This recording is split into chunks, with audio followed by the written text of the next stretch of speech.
एक, कॉपीराइट अधिनियम 1957। 1.1 कॉपीराइट क्या है?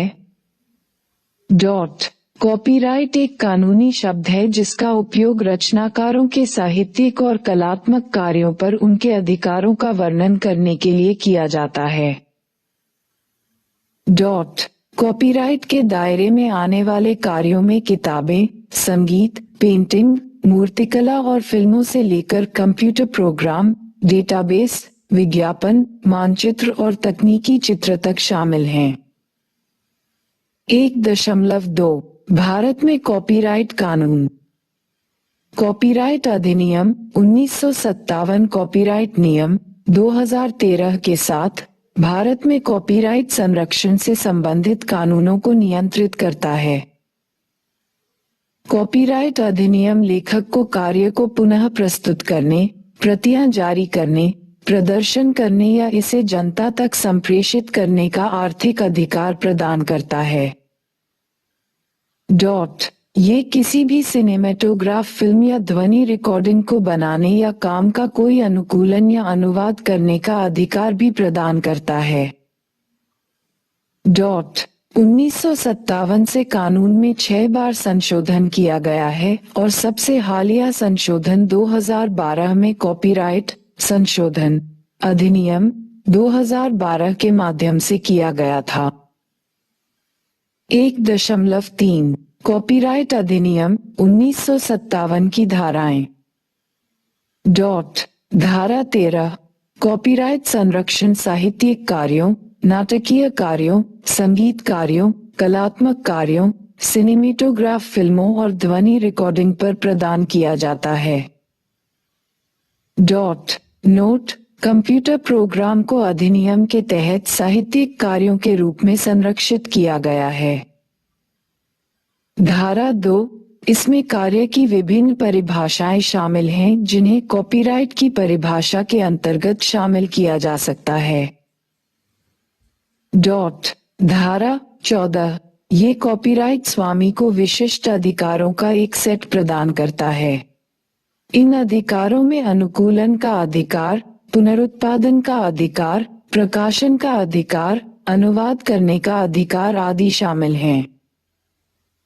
अधिकारों का प्रयोग केवल कॉपीराइट के स्वामी द्वारा या किसी अन्य व्यक्ति द्वारा किया जा सकता है जिसके पास कॉपीराइट के स्वामी द्वारा इस संबंध में विधिवत लाइसेंस प्राप्त है। धारा 17 किसी कार्य का लेखक कॉपीराइट का पहला स्वामी होगा। धारा 19 भारत में कॉपीराइट के असाइनमेंट के तरीके बताता है। असाइनमेंट केवल लिखित रूप में हो सकता है और इसमें कार्य, असाइनमेंट की अवधि और वह क्षेत्र जिसके लिए असाइनमेंट किया गया है निर्दिष्ट होना चाहिए। 1.4 दो प्रकार के अधिकार।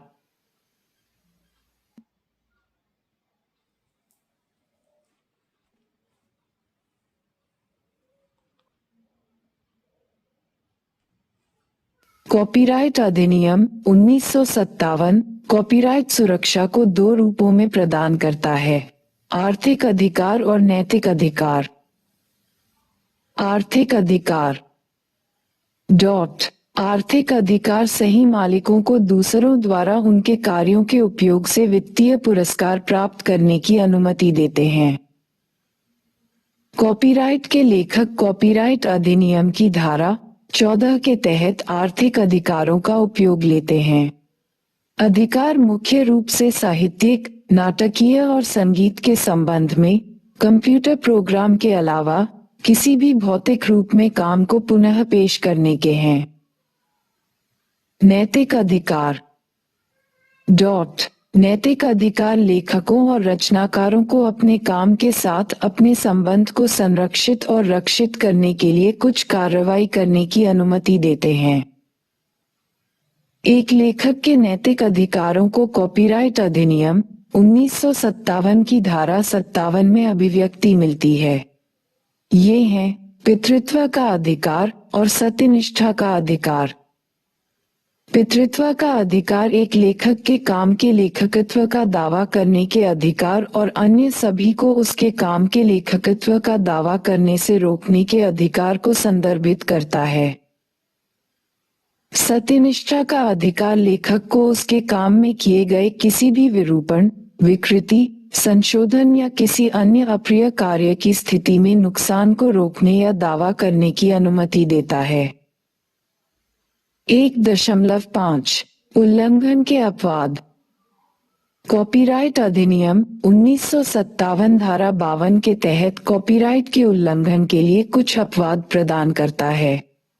निम्नलिखित कृत्य कॉपीराइट का उल्लंघन नहीं माने जाएंगे, अर्थात किसी भी कार्य के साथ निष्पक्ष व्यवहार जो कंप्यूटर प्रोग्राम नहीं है, निम्नलिखित प्रयोजनों के लिए: अनुसंधान सहित निजी या व्यक्तिगत उपयोग, आलोचना या समीक्षा, चाहे वह उस कार्य की हो या किसी अन्य कार्य की, वर्तमान घटनाओं और समसामयिक मामलों की रिपोर्टिंग, जिसमें सार्वजनिक रूप से दिए गए व्याख्यान की रिपोर्टिंग भी शामिल है, जनता के लिए इलेक्ट्रॉनिक ट्रांसमिशन या संचार की तकनीकी प्रक्रिया में किसी कार्य या प्रदर्शन का क्षणिक या आकस्मिक भंडारण, न्यायिक कार्यवाही के प्रयोजन के लिए या न्यायिक कार्यवाही की रिपोर्ट के प्रयोजन के लिए किसी कार्य का पुनरुत्पादन, किसी विधानमंडल के सचिवालय द्वारा या जहां विधानमंडल में 2 सदन होते हैं,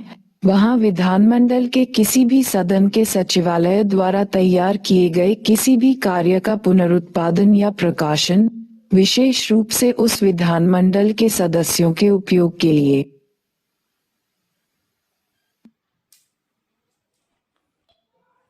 किसी भी कार्य का उस समय लागू किसी भी कानून के अनुसार बनाई या आपूर्ति की गई प्रमाणित प्रति में पुनरुत्पादन, किसी प्रकाशित साहित्यिक या नाटकीय कृति के उचित अंशों को सार्वजनिक रूप से पढ़ना या सुनाना, एक संग्रह में प्रकाशन जो मुख्य रूप से गैर कॉपीराइट सामग्री से बना है, निर्देशात्मक उपयोग के लिए प्रामाणिक है और प्रकाशित साहित्यिक या नाटकीय कार्यों से छोटे अंशों के शीर्षक और प्रकाशक द्वारा या उसकी ओर से जारी किए गए किसी भी विज्ञापन में वर्णित है, स्वयं को ऐसे उपयोग के लिए प्रकाशित नहीं किया गया है जिसमें कॉपीराइट विद्यमान हो।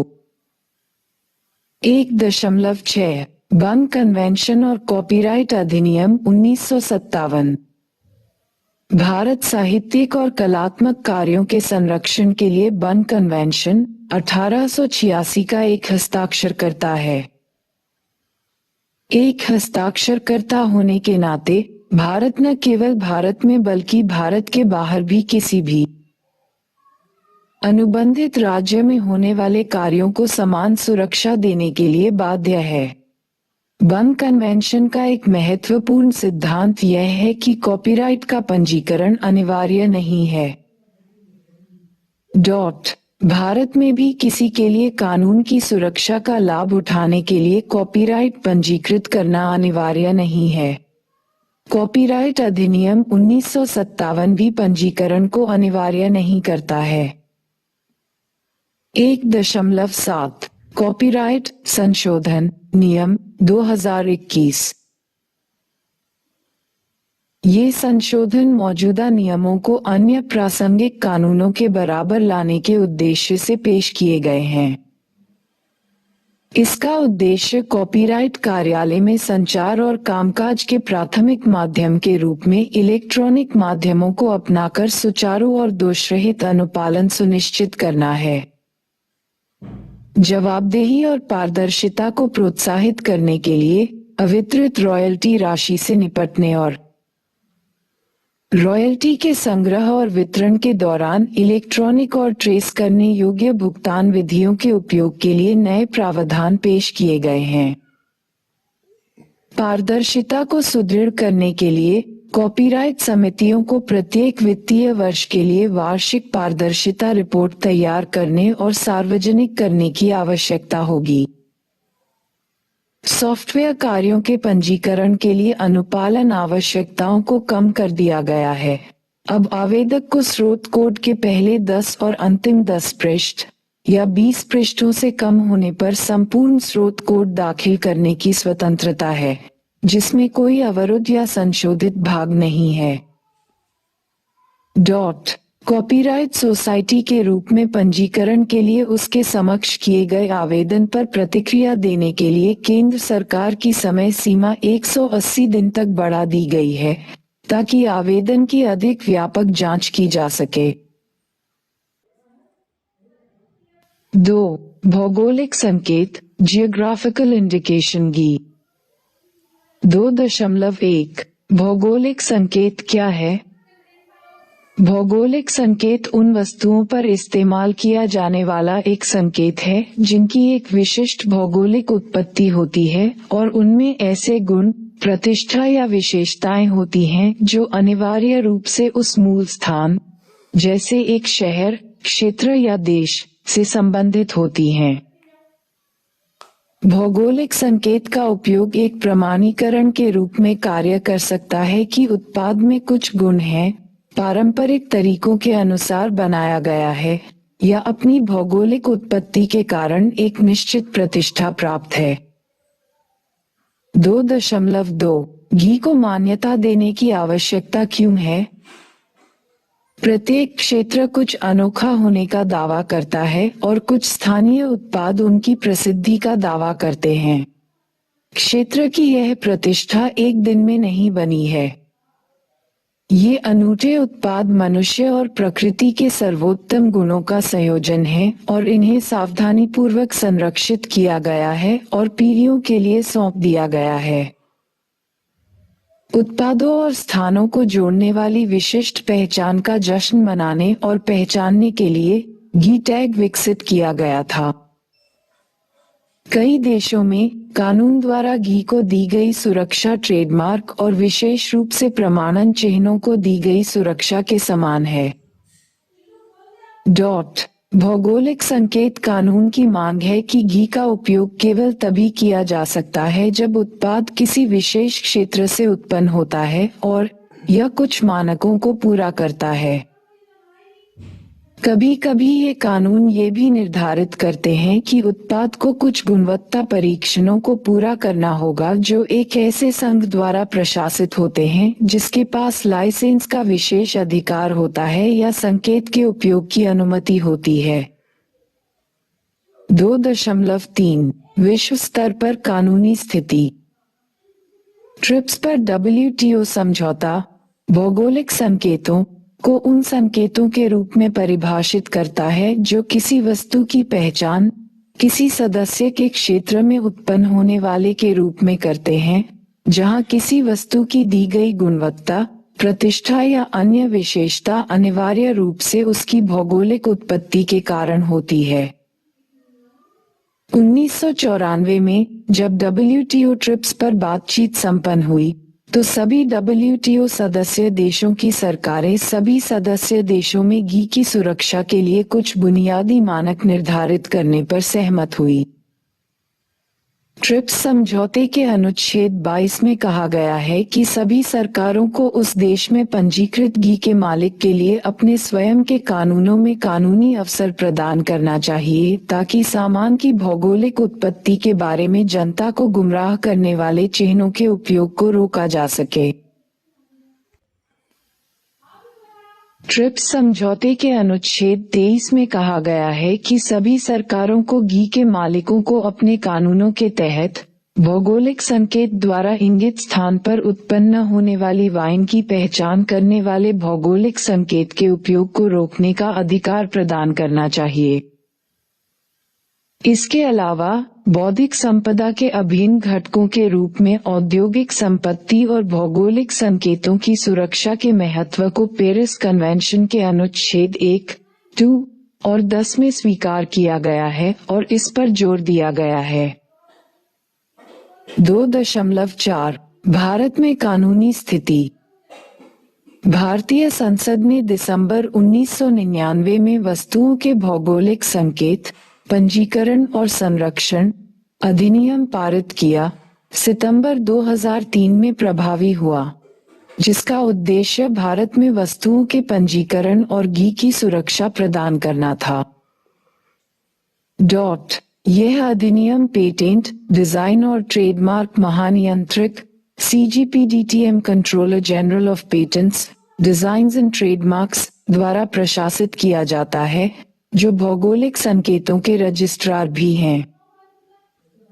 नोटर DPIIT के तहत CGPDTM को भारत में पेटेंट, डिजाइन, ट्रेडमार्क और भौगोलिक संकेतों से संबंधित कानूनों को प्रशासित करने की जिम्मेदारी सौंपी गई है।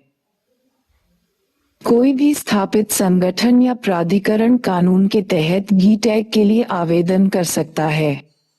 भौगोलिक संकेतों के तहत जो व्यक्ति क्षेत्र विशेष के लिए कृषि वस्तुओं, प्राकृतिक वस्तुओं के उत्पादन, प्रसंस्करण, व्यापार या हस्तशिल्प या औद्योगिक वस्तुओं के निर्माण, व्यापार या लेनदेन से संबंधित हैं, उन्हें उत्पादक कहा जाता है। घी के तहत उत्पाद का पंजीकरण बेहतर कानूनी सुरक्षा की सुविधा प्रदान करता है और अधिकृत उपयोगकर्ता टैग का प्रभावी ढंग से उपयोग करने के अपने अधिकार का उपयोग कर सकता है। घी का पंजीकरण 10 वर्ष की अवधि के लिए वैध होता है, जिसे समय समय पर नवीनीकृत किया जा सकता है। यदि घी का नवीनीकरण नहीं कराया गया तो उसे रजिस्टर से हटा दिया जाएगा। पंजीकृत घी एक सार्वजनिक संपत्ति है जो सामग्री के उत्पादकों की होती है। इसका उपयोग लाइसेंसिंग, संकल्प, गिरवी आदि के लिए नहीं किया जा सकता है। अधिकृत डीलर के निधन के बाद उसके अधिकार का प्रयोग उत्तराधिकारी द्वारा किया जा सकता है। घी का महत्व। घी टैग एक संकेत है जो किसी भौगोलिक क्षेत्र के लिए निश्चित होता है। इसका उपयोग कृषि, प्राकृतिक और निर्मित वस्तुओं के लिए किया जाता है। किसी उत्पाद को घी टैग प्राप्त करने के लिए उस सामान का उस क्षेत्र में उत्पादन या प्रसंस्करण या तैयार किया जाना आवश्यक है। ये भी आवश्यक है कि उत्पाद की विशेष गुणवत्ता या प्रतिष्ठा हो। घी टैग फायदेमंद है क्योंकि यह भारत में भौगोलिक संकेतों को कानूनी सुरक्षा प्रदान करता है। ये पहचान पंजीकृत घी के दुरुपयोग को रोकने में मदद करती है। इसके अलावा घी की कानूनी सुरक्षा से नियति को बढ़ावा मिलता है। घी टैग न केवल देश के निर्यात बाजार को मदद करता है बल्कि उत्पादकों की आर्थिक समृद्धि को बढ़ावा देने में भी मदद करता है। 3. पौधा किस्म और कृषक अधिकार संरक्षण अधिनियम 2001। 3.1 परिचय। भारत सरकार ने पौधा प्रजनन गतिविधि में वाणिज्यिक पौधा प्रजनकों और किसानों दोनों के योगदान को मान्यता देने के लिए पौधा किस्म और कृषक अधिकार संरक्षण protection of plant varieties and farmers rights PPV and FR अधिनियम 2001 लागू किया। इसके लिए नियम 2003 में अधिसूचित किए गए थे। ये कानून पौधों की नई किस्मों के संरक्षण के लिए अंतर्राष्ट्रीय संघ international union for the protection of new varieties of plants UPOV 1978 के अनुरूप है और इसमें सार्वजनिक क्षेत्र के प्रजनन संस्थानों और किसानों के हितों की रक्षा के लिए पर्याप्त प्रावधान है। अधिनियम ट्रिप्स समझौते का भी समर्थन करता है। ट्रिप्स समझौते के तहत भारत नई पौधों की विविधता की सुरक्षा के लिए एक प्रणाली शुरू करने के लिए बाध्य था। समझौते ने सदस्य के लिए नई पौधों की किस्मों को पेटेंट या प्रभावी सुई जेनेरिस प्रणाली या इन दोनों के संयोजन के माध्यम से सुरक्षा प्रदान करना अनिवार्य बना दिया।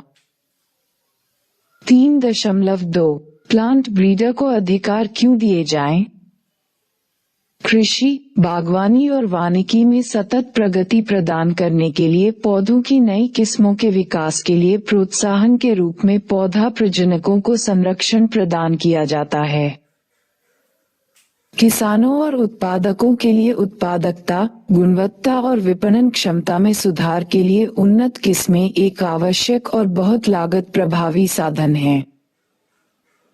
पौधों की नई किस्मों के प्रजनन के लिए कौशल, श्रम, भौतिक संसाधनों, धन और समय के मामले में पर्याप्त निवेश की आवश्यकता होती है। बेहतर किस्मों के साथ नई किस्मों के संबंध में कुछ विशेष अधिकार प्राप्त करने का अवसर सफल पौधा प्रजनकों को अपनी लागत वसूलने और आगे के निवेश के लिए आवश्यक धन जमा करने का मौका प्रदान करता है। पादप प्रजनकों के अधिकारों के अभाव में उन लक्ष्यों को प्राप्त करना अधिक कठिन है, क्योंकि प्रजनक की विविधता को बढ़ाने और उसे व्यावसायिक पैमाने पर बेचने से दूसरों को कोई रोक नहीं सकता है। 3.3 पीपीवी और एफआर अधिनियम 2001 के उद्देश्य। नई पौधों की किस्मों के विकास के लिए सार्वजनिक और निजी दोनों क्षेत्रों में अनुसंधान और विकास के लिए निवेश को प्रोत्साहित करना। घरेलू और विदेशी निवेश के माध्यम से देश में बीज उद्योग के विकास को सुविधाजनक बनाना। इससे भारतीय किसानों को उच्च गुणवत्ता वाले बीज और रोपण सामग्री की उपलब्धता सुनिश्चित होगी। कृषकों और संरक्षकों के रूप में किसानों की भूमिका और देश की कृषि जैव विविधता में पारंपरिक, ग्रामीण और आदिवासी समुदायों के योगदान को मान्यता देना और लाभ साझा करने और पारंपरिक अधिकारों की रक्षा के माध्यम से उनके योगदान के लिए उन्हें पुरस्कृत करना। 3.4 पीपीवी और एफआर अधिनियम 2001 के तहत पंजीकृत किस्में। एक नई किस्म यदि नवीनता, विशिष्टता, एकरूपता और स्थिरता के मानदंडों के अनुरूप है। एक मौजूदा किस्म यदि यह विशिष्टता, एकरूपता और स्थिरता के मानदंडों के अनुरूप है। 3.5 पीपीवी और एफआर अधिनियम 2001 के तहत अधिकार। प्रजनकों के अधिकार संरक्षित किस्म का उत्पादन, बिक्री, विपणन, वितरण, आयात या निर्यात करने के विशेष अधिकार। शोधकर्ताओं के अधिकार प्रयोग या अनुसंधान करने के लिए किसी भी पंजीकृत किस्म का उपयोग करना। किसानों के अधिकार, किसानों द्वारा उत्पादित किस्म को प्रजनक किस्म या मौजूदा किस्म के रूप में पंजीकृत किया जा सकता है। एक किसान अधिनियम के तहत संरक्षित किस्म के बीज सहित अपने कृषि उत्पाद को बचा सकता है, उपयोग कर सकता है, बो सकता है, दोबारा बो सकता है, विनिमय कर सकता है, साझा कर सकता है या बेच सकता है। किसान मान्यता और पुरस्कार के साथ साथ मुआवजे के भी पात्र हैं। अधिनियम के तहत प्राधिकरण या रजिस्ट्रार या ट्रिब्यूनल या उच्च न्यायालय के समक्ष किसी भी कार्यवाही में किसान किसी भी शुल्क का भुगतान करने के लिए उत्तरदायी नहीं होंगे। 3.6 पीपीवी और एफआर अधिनियम 2001 का कार्यान्वयन। अधिनियम के प्रावधानों के कार्यान्वयन के लिए कृषि, सहकारिता और किसान कल्याण विभाग, कृषि और किसान कल्याण मंत्रालय ने 11 नवंबर 2005 को पौधा किस्म और किसान अधिकार संरक्षण प्राधिकरण की स्थापना की। अध्यक्ष प्राधिकरण का मुख्य कार्यकारी होता है। प्राधिकरण का उद्देश्य पौधों की किस्मों, किसानों और पौधा प्रजनकों के अधिकारों की सुरक्षा के लिए एक प्रभावी प्रणाली स्थापित करना और पौधों की नई किस्मों के विकास को प्रोत्साहित करना और बीज उद्योग के विकास को सुविधाजनक बनाना है। प्राधिकरण देश में कृषि विकास में तेजी लाने और नई पौधों की किस्मों के विकास के लिए निजी और सार्वजनिक दोनों क्षेत्रों में अनुसंधान और विकास के लिए निवेश को प्रोत्साहित करने के लिए भी काम करता है। 4. राष्ट्रीय बौद्धिक संपदा अधिकार नीति 2016। 4.1 परिचय। राष्ट्रीय बौद्धिक संपदा अधिकार, इंटेलेक्चुअल प्रॉपर्टी राइट्स (IPR) नीति 2016 को देश में आईपीआर के भविष्य के विकास का मार्गदर्शन करने के लिए एक विजन दस्तावेज के रूप में 12 मई 2016 को अपनाया गया था। यह नीति भारत में प्रवाहित होने वाली रचनात्मक और नवीन ऊर्जा की प्रचुरता को पहचानती है और इन ऊर्जाओं को सभी के लिए बेहतर भविष्य की दिशा में लगाने की आवश्यकता को स्वीकार करती है। यह नीति आईपी के सभी रूपों को कवर करती है, उनके और अन्य एजेंसियों के बीच तालमेल बनाने का प्रयास करती है और कार्यान्वयन और समीक्षा के लिए एक संस्थागत तंत्र स्थापित करती है। 4.2 नीति का मिशन। भारत में एक गतिशील, जीवंत और संतुलित बौद्धिक संपदा अधिकार प्रणाली को प्रोत्साहित करना और रचनात्मकता और नवीनता को बढ़ावा देना और इस प्रकार उद्यमिता को बढ़ावा देना और सामाजिक, आर्थिक और सांस्कृतिक विकास को बढ़ाना और महत्वपूर्ण सामाजिक, आर्थिक और तकनीकी महत्व के अन्य क्षेत्रों के अलावा स्वास्थ्य देखभाल, खाद्य सुरक्षा और पर्यावरण संरक्षण तक पहुंच बढ़ाने पर ध्यान केंद्रित करना। 4.3 कार्यान्वयन।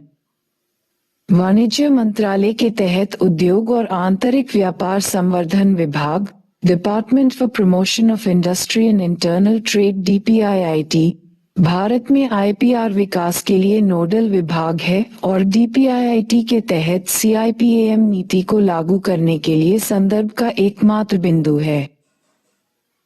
4.4 नीति के उद्देश्य।